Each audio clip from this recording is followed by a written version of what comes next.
Welcome to Madhu's embroidery and crafts. இப்போ நம்ம பார்க்க போகிறது மிரர் ஒர்க் ஹிப் பெல்ட் எப்படி நம்ம மேக் பண்ணலாம் அப்படிங்கிறது மெஷர்மெண்ட்ஸோடு பார்க்க போகிறோம்.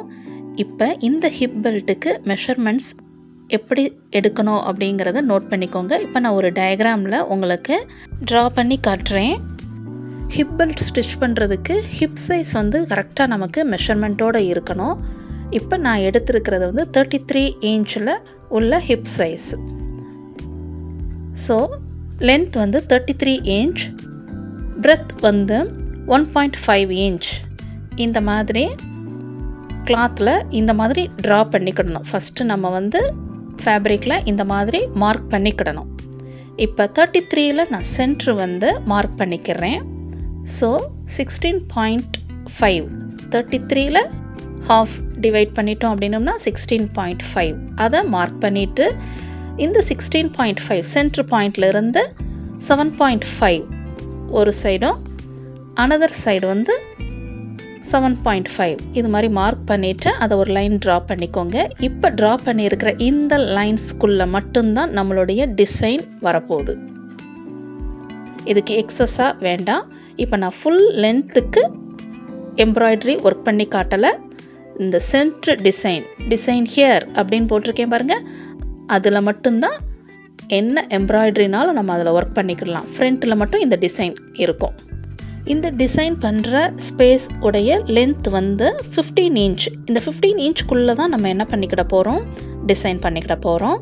எக்ஸஸாக இருக்கிற மற்ற எல்லாமே பிளெயின் கிளாத்தாகவே நம்ம விட்டுற போகிறோம்.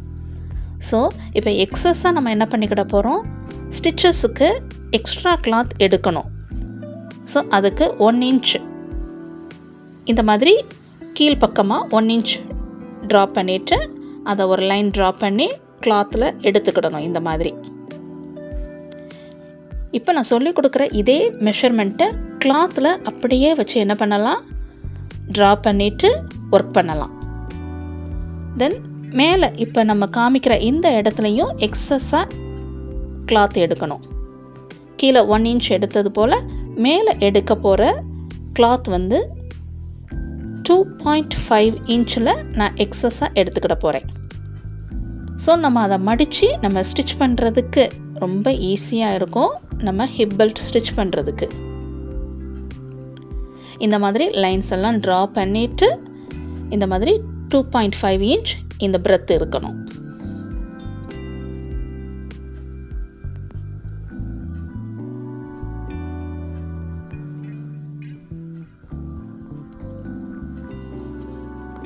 இதுதான் ஹிப் பெல்ட்டுடைய மெஷர்மெண்ட். எந்த சைஸுக்கு நீங்கள் எடுத்தாலுமே இந்த மெஷர்மெண்ட்டை நீங்கள் ஃபாலோ பண்ணலாம். ஆனால் ஹிப் சைஸ் மட்டும் வேரி ஆகும். ஸோ அதை மட்டும் நீங்கள் மாற்றிட்டு இந்த மாதிரி டிசைன் செட் பண்ணிக்கிடலாம். சைடில் ரெண்டுமே ரோப் வரப்போகுது, எலாஸ்டிக்கு கிடையாது. இதில் ரோப் அட்டாச் பண்ணி ஸ்டிச் பண்ண போகிறோம். இப்போ பாருங்கள், ஹிப் பெல்ட்டில் அந்த 15 இன்ச்சுக்குள்ளே இருக்கிற டிசைன் ஹியர் அப்படின்னு போட்டிருந்தோம்ல, அந்த இடத்துல தான் இப்போ ஒர்க் பண்ணிக்கிட்டு இருக்கேன். 1.5 இன்ச் ஸ்பேஸ்க்குள்ளே தான் நம்ம என்ன பண்ணுறோம், பிரெத்தில் மிரர் எல்லாம் ஃபிக்ஸ் பண்ணியிருக்கேன். போத் சைட்ஸும் chain stitch and continuous bead work எல்லாம் ஃபினிஷ் பண்ணி முடித்தாச்சு. மிரர் ஒர்க் எங்கெல்லாம் வேணும் அப்படிங்கிறனால நான் அங்கங்கே மிரரை கரெக்டாக ஸ்பேஸ் வச்சு மிரரை ஃபிக்ஸ் பண்ணி முடிச்சுட்டு இப்போ நார்மல் நீடில் அண்ட் சில்க் த்ரெட்டை யூஸ் பண்ணி மிரரில் எப்படி ஸ்டிச் பண்ணணும் அப்படிங்கிறத பார்த்துக்கோங்க. மிரரை கவர் பண்ணுற மாதிரி ஒரு ஸ்டிச்சஸ் நம்ம ஸ்டிச் பண்ணிக்கிடணும். இந்த ஸ்டிச் ரொம்ப ஈஸியான ஸ்டிச், யாருனாலும் இதை ஸ்டிச் பண்ணிக்கிடலாம்.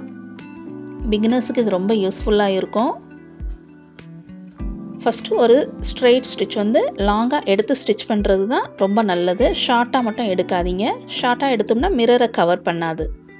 ஸோ லாங்காக எடுத்துகிட்டு ஸ்டிச் பண்ணிக்கிட்டோம் அப்படின்னோம்னா மிரரை நல்லா கவர் பண்ணி இந்த ஸ்டிச் வந்து ஸ்டிச் ஆகும். எடுத்திருக்கிற த்ரெட் வந்து 4 strands ஆஃப் த்ரெட், டபுளாக போடும்போது 8 strands ஆஃப் த்ரெட். இந்த மாதிரி இப்போ நம்ம ஃபினிஷ் பண்ணி முடிச்சுக்கிடணும். இப்போ நம்ம மிரர் ஒர்க் எல்லாமே ஃபினிஷ் பண்ணிவிட்டு அங்கங்கே அந்த கேப்லலாம் டல் கோல்டு பீட்ஸ் யூஸ் பண்ணி ஸ்டிச் பண்ணி முடிச்சாச்சு. இப்போ இந்த ஹிப் பெல்ட்டில் எக்ஸ்ட்ரா கிளாத் எல்லாமே இந்த மாதிரி ஃபோல்டு கொடுத்து ஸ்டிச் பண்ணி மிஷினில் ஆல்ரெடி ஸ்டிச் பண்ணிட்டேன். எப்படி மிஷினில் ஸ்டிச் பண்ணணும் அப்படிங்கிறத டிஸ்கிரிப்ஷனில் லிங்க் கொடுக்குறேன், அந்த வீடியோவை பார்த்து கற்றுக்கோங்க. இப்போ நம்ம ஹிப் பெல்ட்டில் கீழே இப்படி தொங்குற ஒரு ஹேங்கிங்ஸ் நம்ம ஸ்டிச் பண்ண போகிறோம். அந்த 1.5 இன்ச்சில் நம்ம மிரர் ஒர்க் பண்ணி முடித்ததுக்கு கீழே. ஸோ அதுக்கு இந்த மாதிரி sewing thread, beads, sugar beads, normal needle. Beads stitch பண்ணுறனால நார்மல் ஒரு தின் நீடிலாக இருந்தால் போதும். இந்த மாதிரி ஹேங்கிங்ஸ் நம்ம ஸ்டிச் பண்ணணும். இந்த ஹேங்கிங்ஸ் ஸ்டிச் பண்ணும்போது லூஸாக இருக்கணும், ரொம்ப டைட்டாக இருக்கக்கூடாது. ஸோ நம்ம கேப் விட்டு விட்டு நம்ம இந்த மாதிரி நம்ம ஸ்டிச் பண்ணணும். இதை எப்படி ஸ்டிச் பண்ணணும் அப்படிங்கிறத நோட் பண்ணிக்கோங்க. சுகர் பீட்ஸ் யூஸ் பண்ணி இப்போ நம்ம ஸ்டிச் பண்ண போகிறோம். ஸோ பவுல் ஃபுல்லாக சுகர் பீட்ஸை இந்த மாதிரி ஃபில் பண்ணி வச்சுட்டு நீடில் வச்சே நம்ம என்ன பண்ணணும், லோட் பண்ணிக்கிடணும். இந்த மாதிரி லோட் பண்ணுங்கள், அப்போ தான் ஈஸியாக இருக்கும். ஏன்னா சுகர் பீட் ரொம்ப ஸ்மால் சைஸாக இருக்கிறனால ஹேண்ட் 1 by 1 எடுக்க முடியாது. ஸோ இந்த மாதிரி லோட் பண்ணி எடுத்துக்கோங்க. பீட்ஸ் கவுண்டிங் எடுக்கிறது நம்ம இஷ்டம்தான். லாங்காக ஹேங்கிங் வேணும் அப்படின்னம்னா பீட்ஸோடைய கவுண்டிங் அதிகமாக எடுத்துக்கோங்க. ஷார்ட் ஹேங்கிங்ஸாக போதும் அப்படின்னம்னா பீட்ஸ் கவுண்டிங்கை கம்மியாக எடுத்துக்கோங்க. இப்போ பீட்ஸில் நீடில் இன்சர்ட் பண்ணிவிட்டு இந்த மாதிரி த்ரெட்டில் விட்டுருங்க. நெக்ஸ்ட் ஒரு 4 mm சைஸில் உள்ள டல் கோல்டு பீட்ஸ் 1 எடுத்துட்டு அதை நீடில் இன்சர்ட் பண்ணிவிட்டு நெக்ஸ்ட் 1 சுகர் பீட்ஸ் இந்த மாதிரி நீடில் இன்சர்ட் பண்ணி வச்சுட்டு த்ரெட் வழியாக விட்டுருங்க. இப்போ லாஸ்ட்டாக நம்ம இன்சர்ட் பண்ண அந்த sugar bead 1 sugar bead insert பண்ணியிருக்கோம்ல, அதை மட்டும் அப்படி கீழே ரிமூவ் பண்ணி வச்சுட்டு அந்த 4 mm பீட்ஸ் ஆல்ரெடி நம்ம இன்சர்ட் பண்ணியிருக்க அந்த சுகர் பீட்ஸ் வழியாக நீடில் இன்சர்ட் பண்ணிடணும். எத்தனை பீட்ஸை நம்ம த்ரெட்டில் இன்சர்ட் பண்ணி வச்சுருக்கோமோ அத்தனை இதுக்கும் நம்ம ரிவர்ஸில் திரும்ப என்ன பண்ணிடணும், இன்சர்ட் பண்ணிவிட்டு கரெக்டாக நான் இப்போ வைக்கிற மாதிரியே ஃபிங்கரை கரெக்டாக அப்படி வச்சுக்கோங்க. லாஸ்ட்டாக இருக்கிற அந்த சுகர் பீடை மட்டும் இப்படி புல் பண்ணி இப்படி வச்சுட்டு இப்போ நான் வைக்கிற அந்த ஃபிங்கரை எப்படி வைக்கிறேனோ அதே போல் அந்த இடத்துல இப்படி வச்சுட்டு மேலே இருக்கிற அந்த த்ரெட்டை மேல் நோக்கி அப்படி புல் பண்ணி இப்படி எடுத்து விட்ருங்க.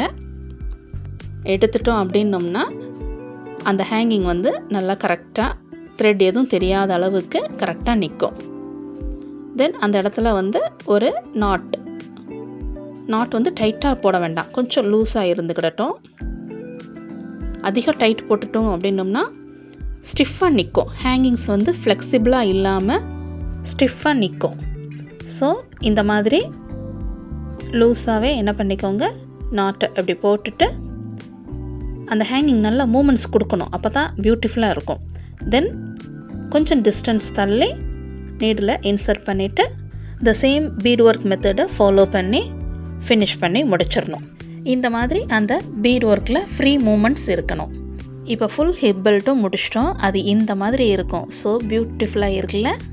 ஸ்டெப் பை ஸ்டெப்பாக சொல்லிக் கொடுத்த இந்த ஹிப் பெல்ட் உங்கள் எல்லாருக்குமே யூஸ்ஃபுல்லாக இருந்திருக்கும். இது வரைக்கும் மதுஸ் எம்ப்ராய்டரி அண்ட் கிராஃப்ட்ஸுக்கு சப்ஸ்கிரைப் பண்ணாதவங்க சப்ஸ்கிரைப் பண்ணிக்கோங்க, லைக் பண்ணுங்கள் அண்ட் கமெண்ட் பண்ணுங்கள். நீங்களும் இதே மாதிரி ட்ரை பண்ணி பாருங்கள். தேங்க்ஸ் ஃபார் வாட்சிங்.